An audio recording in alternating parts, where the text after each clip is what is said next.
Imagine a tiny office in New York, 2005. Steve Eisman, a no-nonsense hedge fund manager, flips through dense mortgage bond files. Everyone's hyped about housing, prices only go up, right? But Eisman stares at shaky loans that no one else dares to question. What if the booming American dream was actually a ticking time bomb? Let's dive into the murky world where Wall Street's smartest bet against the entire market and won.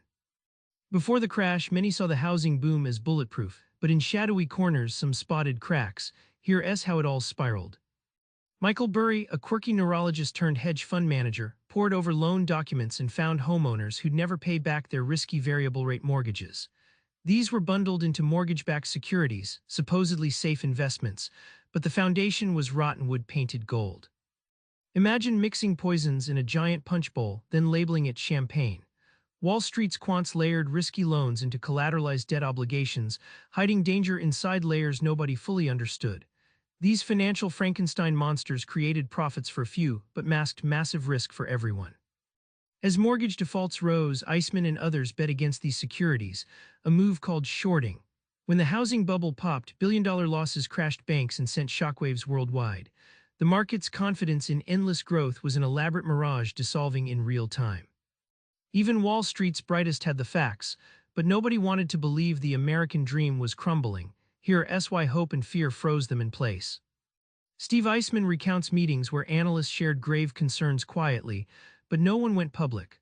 Like on an old ship seeing the iceberg but hoping it's just fog, traders bet their reputations and bonuses on housing prices never falling.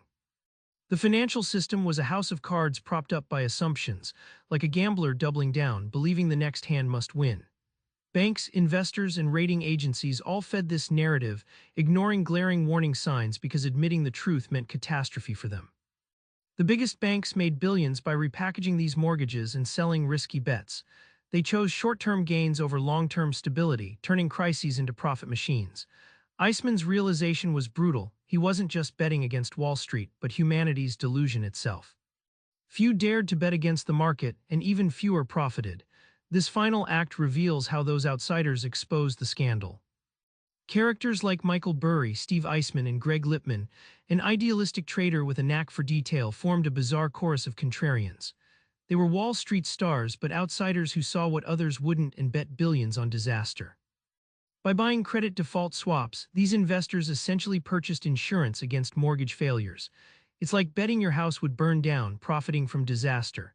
When defaults exploded, their returns soared, turning cynicism into one of the greatest windfalls in financial history.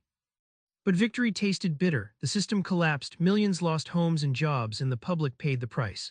Eisman's haunting conclusion hit hard. He wasn't just betting against investments, but a flawed society built on denial, greed, and moral blindness. Remember Eisman in that cramped office sifting through bad loans. His gamble against the housing bubble wasn't just finance, it was a wake-up call.